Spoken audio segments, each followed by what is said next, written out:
Hello students, welcome to Monalisha Science Academy. So in the previous class, we had discussed about present indefinite and its relation with the present time action. So in the previous class, I had taught you about present time action. It means the present indefinite structure. Here you can see there are two structures: subject V1, object imager plus V3. There are two structures of present indefinite. So in the previous class we had learned how to express present time action by using these two structures. Today we will learn about past time action, and number 2, future time action.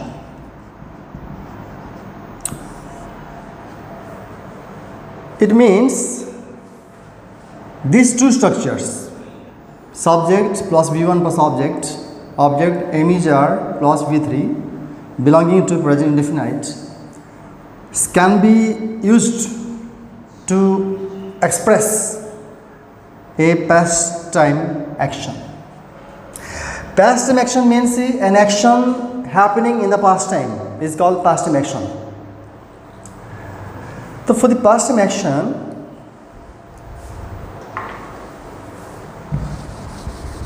the points are about the expression of historical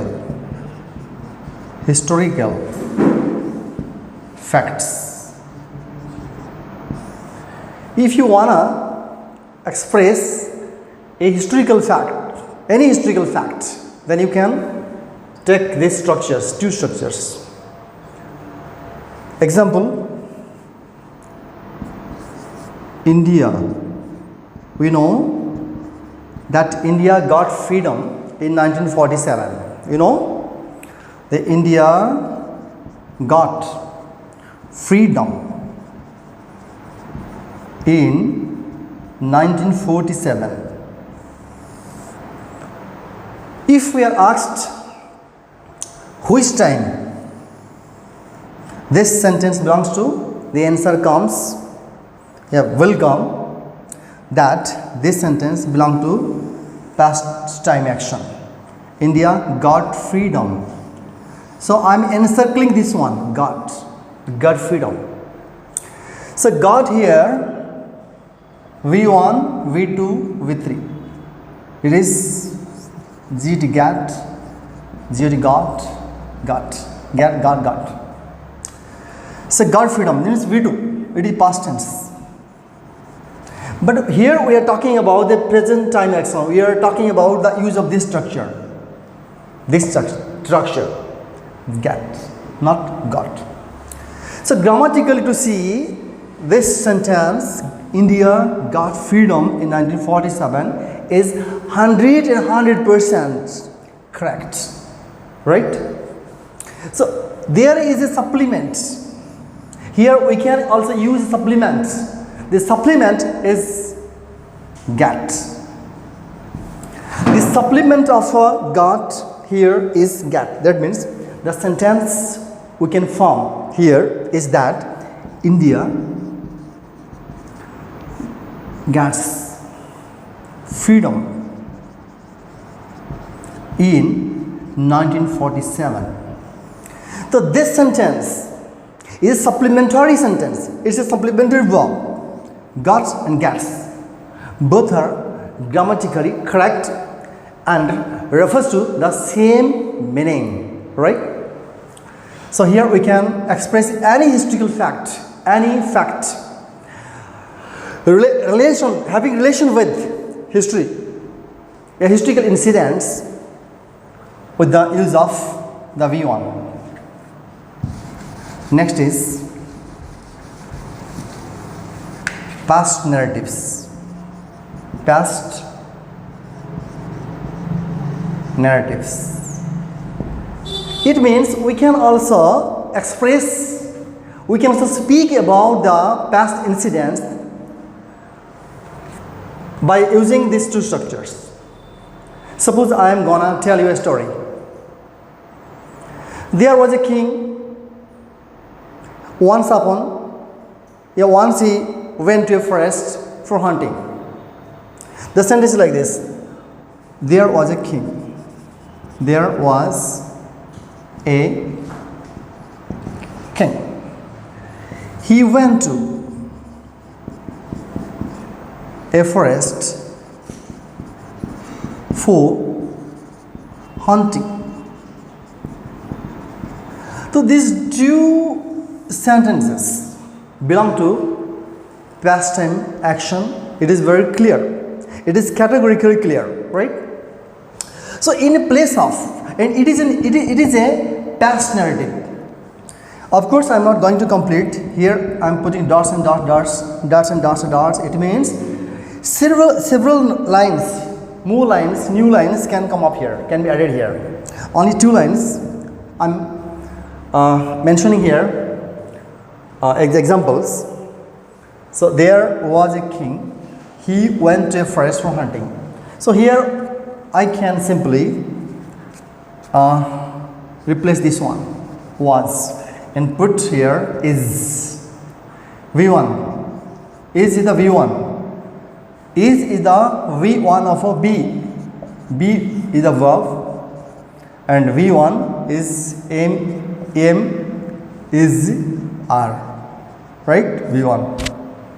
And V2 is was oblique where, and V3 is been. We know this, right?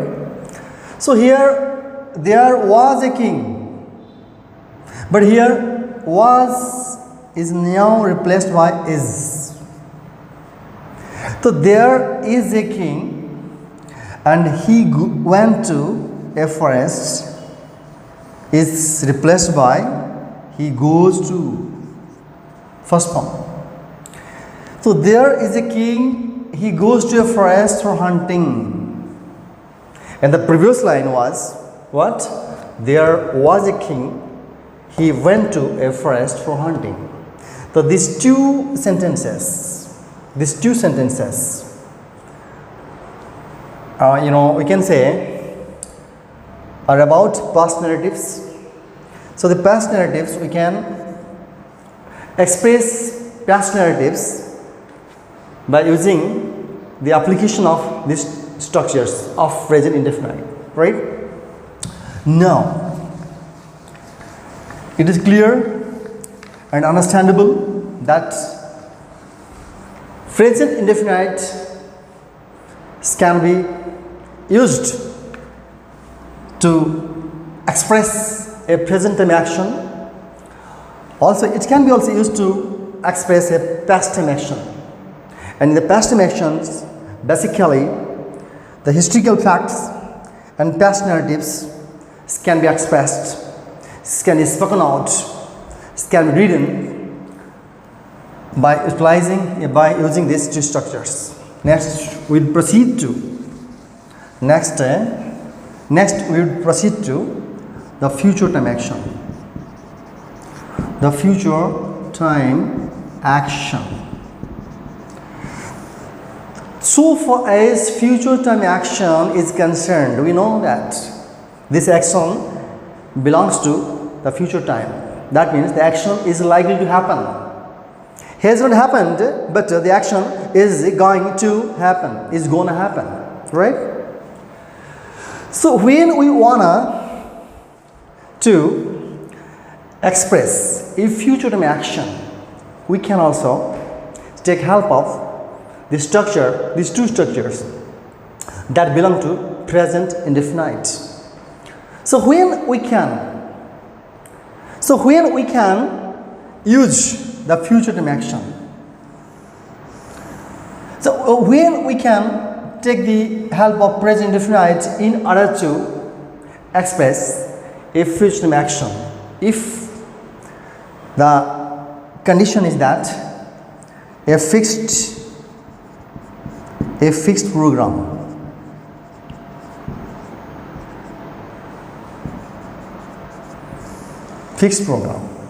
this is the point. If you want to express a fixed program, official program, we're talking about the official program in any program made by you, finalized by you, a fixed program. If you want to express a fixed program that is going to happen, is going to happen in future at a point of time,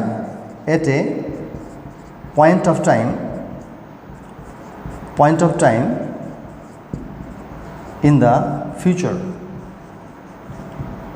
right? So when you are going to express a fixed program that is going to happen at a point of time in the future, in this case you can use these two structures, either this one or this one, depending on the nature of the sentence. If it is active voice, this structure you can utilize, and if it is in passive voice, the sentence refers to passive voice, then you can use this structure, right? The example, let me cite here for future time action with relation to present indefinite. Suppose now is the COVID-19 time. COVID-19 time, the schools, colleges are closed. Suppose the government makes a declaration that the college, the schools and colleges will open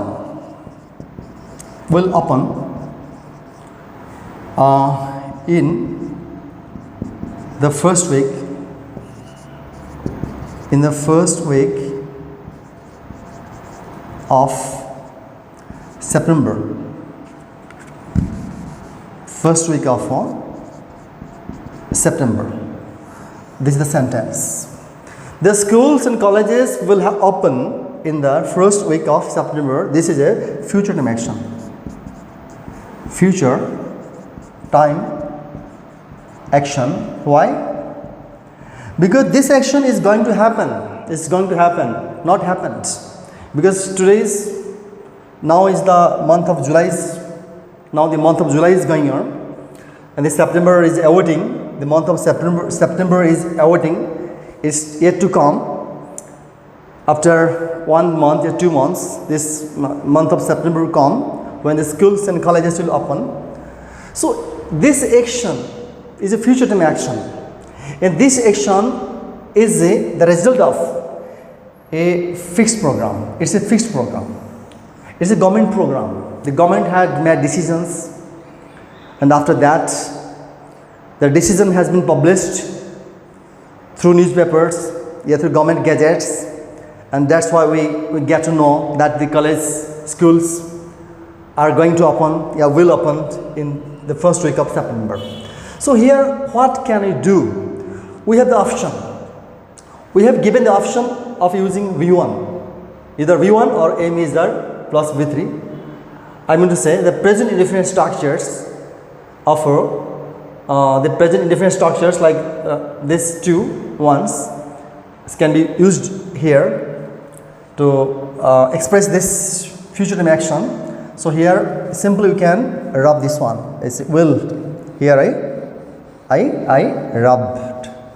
rubbed this one.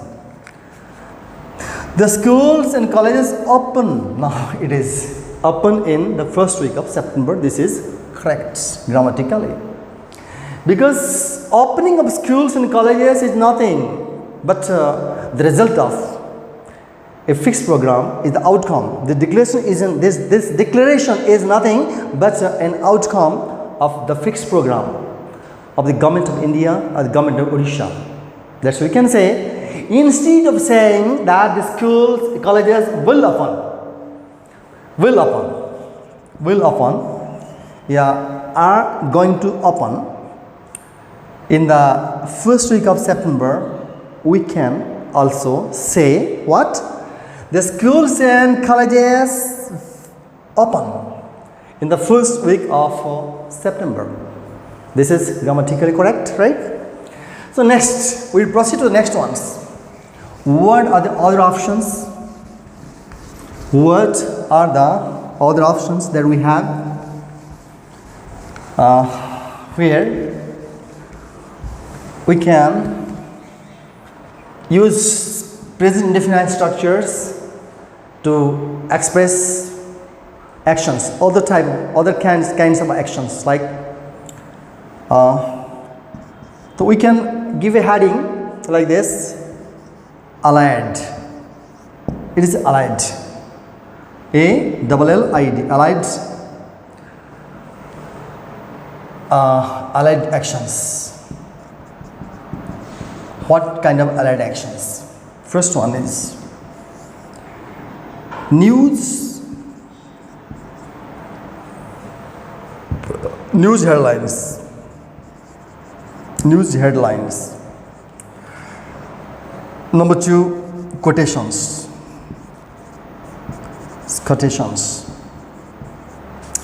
Number 3, news headlines, quotations, and we can also use your time sentences, like the news headlines, quotations, and that is all about what? Unprogressive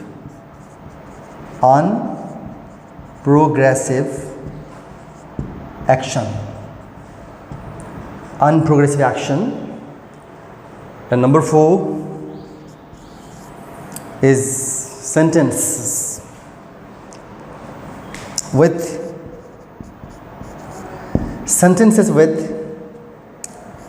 time clause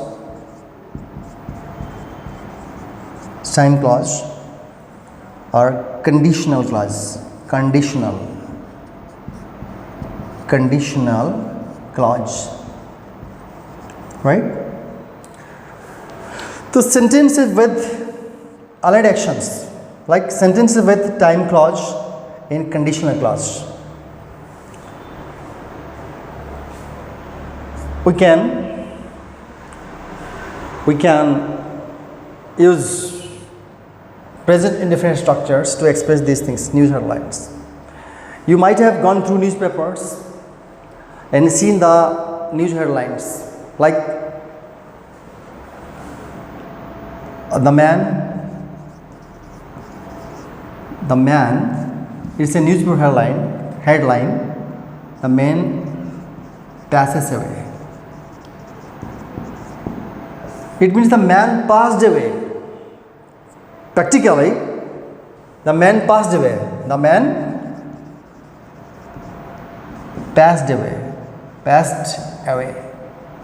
means died, gone. But where we see the newspaper headline, it's not written with this format, like the man passed away. It is the man passes away. So when we are gonna write a newspaper headline, to give a newspaper headline, that time you can make use of this structure, that is V1 structure, in active voice or passive voice, this, right? So here also we can give an example. The man is killed. Two people killed in road mishap. In road mishap means in road accident. 2 people killed. Killed means what? Now are killed. Here it is are, but are is missing. It is hidden here. It's not written here. So a comma is put here. It's enough. But the sentence is the 2 people are killed in road mishap. So this is all about newspaper headlines. Next, we will go to quotations. So when we are going to give a quotation of somebody, some great person, who has said something, that time we can use the first form, yeah, MHR plus V3, that is of present indefinite structure. Suppose Mahatma Gandhi says, suppose you would like to quote something, what Mahatma Gandhi had advised the people. What Mahatma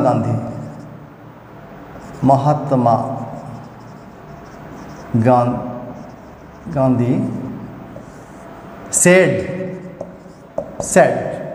what? Now honesty is the best policy. So this is the very line said by, advised by our father of the nation, Mahatma Gandhi. So you see here it is written said. So we cannot write in this manner like Mahatma Gandhi said. Honesty is the best policy. It is a wrong sentence. So here we can make some changes. The changes, let me rub it out first. The change is says, right? The Mahatma Gandhi says. So when we are going to make a quotation, that time we should use the first form of active voice and MHR plus V3 of passive voice, both of them belonging to, either of them belonging to present indefinite.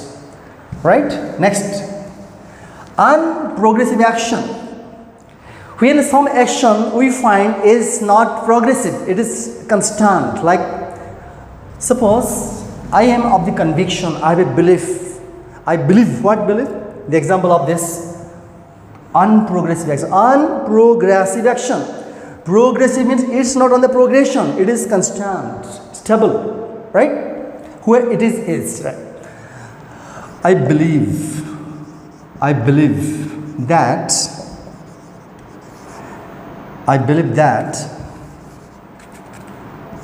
my father is my God, right? So this dialogue, I believe that my father is my God, this is the conviction. Belief, this action that is up in a mind, it is constant. It's not progressing, it's on the constant. Until I am alive, until I am talking, until I am doing action, until I am here in this earth, this action is in a mind, so it is unprogressive, it is constant, right? Next thing. Next is with the sentences with time clause. So sentences with the time clause means the time clause with, let me add some sentence here, a part of sentence here, with the time clause having future indefinite,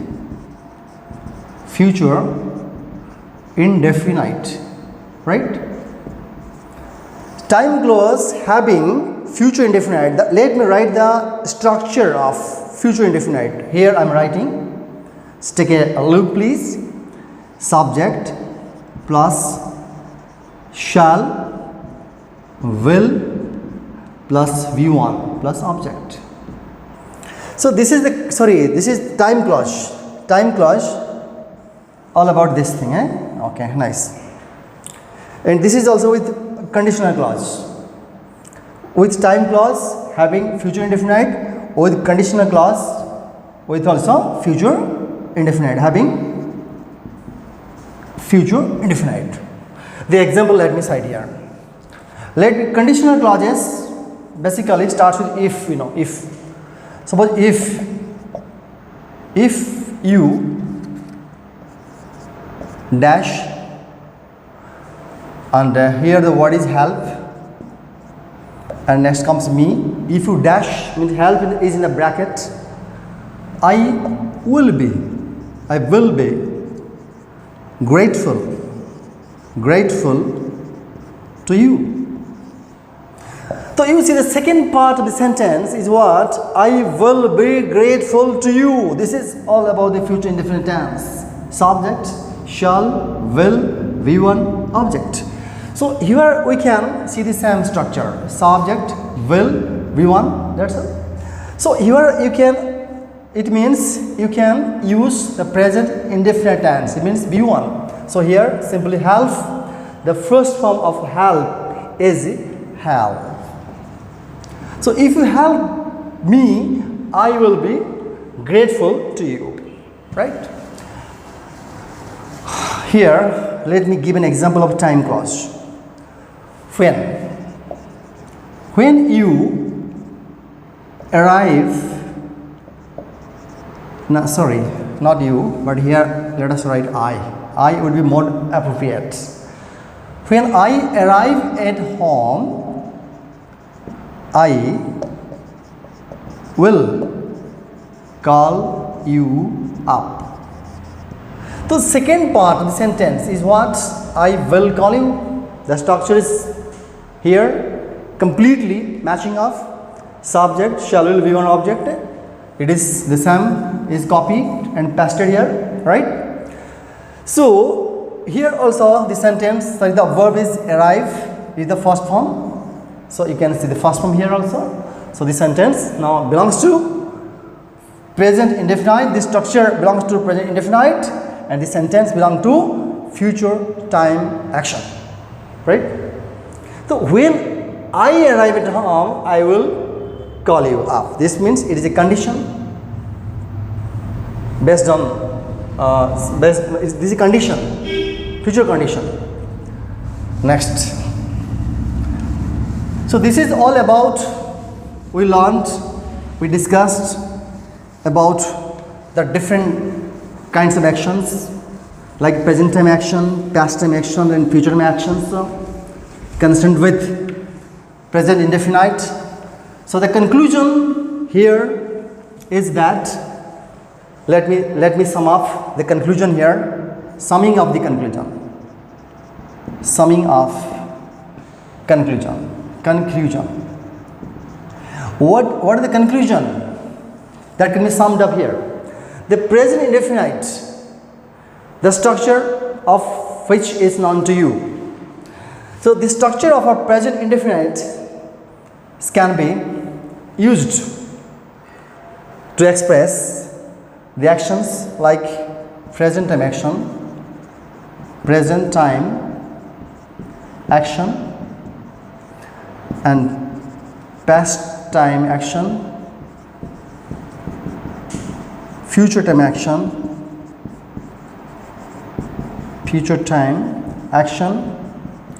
and some other actions like allied actions about which I have discussed with you in this class.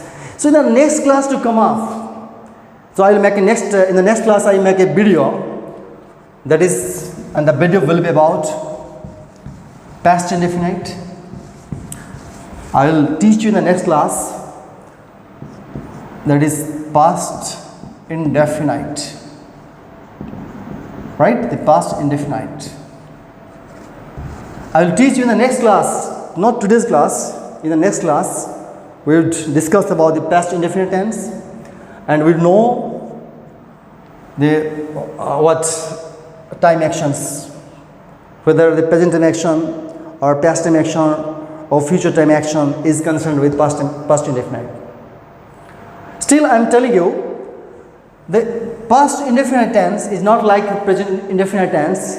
It is exclusively concerned with the past time action, right? So it is absolutely concerned with the past time action only, past indefinite. But the present indefinite was concerned with the three actions. One was present time action, second was past time action, and third was future time action. That's all. With this, let me end off, guys. In the next video, I'll be here again with you. Bye bye. See you.